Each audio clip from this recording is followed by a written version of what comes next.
OBC नेत्यांची उद्या बैठक बोलवलेली आहे, काय मुद्दे आहे आणि जे मोर्चे निघत आहे त्यावर तोडगा निघेल का? 2 सप्टेंबर 2025ला जो राज्य सरकारने GR काढला त्या GRमुळे मोठ्या प्रमाणात ओबीसी समाजामध्ये गैरसमज निर्माण झालेला आहे आणि या संदर्भात अनेक ठिकाणी संपूर्ण महाराष्ट्रभर मोर्चे आंदोलनं सुरू आहेत। मागे काही दिवसाआधी गोंदिया येथे मोठा एक भव्य मोर्चा आयोजित झालेला होता। त्या मोर्चाला संबोधन करत असताना मी त्या सगळ्यांना आश्वस्त केलं होतं की येत्या 10-15 दिवसात या संदर्भात एक बैठक राज्य सरकारसोबत घेण्यात येणार आणि माननीय मुख्यमंत्री साहेबांसोबत चर्चा करून भेट घेऊन मी या संदर्भातल्या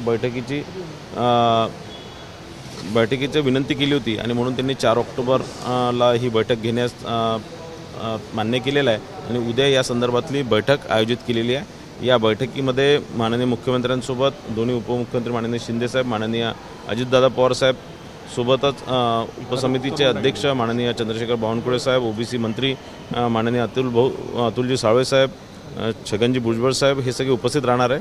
सोबतच ज्यांनी हे सगळे आंदोलन पुकारले ते विरोधी पक्षाचे नेते माननीय विजय वडेट्टीवारजी असतील किंवा लक्ष्मण हाकेजी असतील, डॉक्टर बबनराव तायवाडे असतील, हे सगळे आणि महाराष्ट्रातील प्रमुख ओबीसी नेते या बैठकीला उपस्थित राहणार आहे। नेमकी बैठकीत कशा पद्धतीने तोडगा काढला जाणार आहे? आंदोलनाच्या तयारी विरोधक करताय, स्वतः छगन भुजबळ सुद्धा आंदोलनाच्या तयारीत आहे, वडेट्टीवारांच्या आंदोलनाची तयारी नाही। निश्चितच मला असं वाटतं या बैठकीत त्या जो चुकीचं इंटरप्रिटेशन होत आहे त्या संदर्भातली चर्चा होणार आहे किंवा मला असं वाटतं हा GR कुठेही ओबीसी समाजाला घातक नाही आहे हे या संदर्भात त्या विषयावर चर्चा होणार किंवा या GRमध्ये आणखी काय बदल असले पाहिजे किंवा काय असलं पाहिजे, ओबीसीचं आरक्षण अबाधित राहण्याकरता काय काय पावलं उचलले गेले पाहिजे या सगळ्या विषयांवरती इथे चर्चा होणार आहे। काल उद्धव ठाकरे म्हटले की मी मुख्यमंत्री असताना मी 1 नंबरवर होतो सर्वेमध्ये, आत्ताचे महाराष्ट्राचे मुख्यमंत्री 10व्या नंबरवर आहे।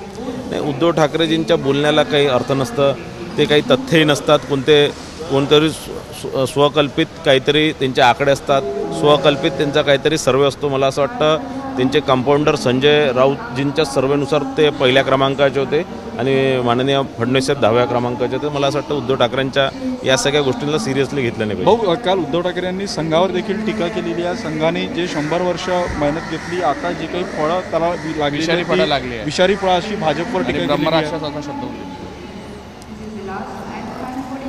मला असं वाटतं की उद्धवजींची उंची तितकी मोठी नाही, वैचारिक उंची तितकी मोठी नाही की राष्ट्रीय स्वयंसेवक संघावर टीका करे किंवा कोणत्या मोहनजींवरती त्यांनी काही वक्तव्य करावे।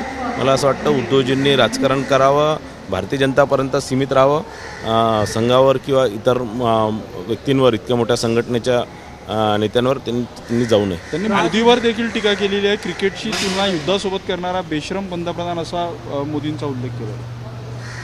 नाही, उद्धव ठाकरेजी मला असं वाटतं की वैफल्यग्रस्त आहे। ज्या प्रमाणे महाराष्ट्राच्या जनतेने उबाठाला नाकारलेला आहे आणि ज्याप्रमाणे उद्धव ठाकरेंचा महाराष्ट्रामध्ये सुपडा साफ झालेला आहे, ज्याप्रमाणे त्यांच्याच लोकांमध्ये उद्धव ठाकरेंच्या नेतृत्वावरती शंका आहे आणि म्हणून मला असं वाटतं की या प्रकारचं कुठेतरी कन्फ्यूज स्टेटमध्ये कुठेतरी मला वाटतं वैफल्यग्रस्त याच्यातनं उद्धव ठाकरेजी या प्रकारचं स्टेटमेंट करतात। प्रश्न, दोन्ही ठाकरे एकत्र येण्याचे संकेत काल उद्धव ठाकरे यांनी दिलेले आहे, थोडक्यात सांगा।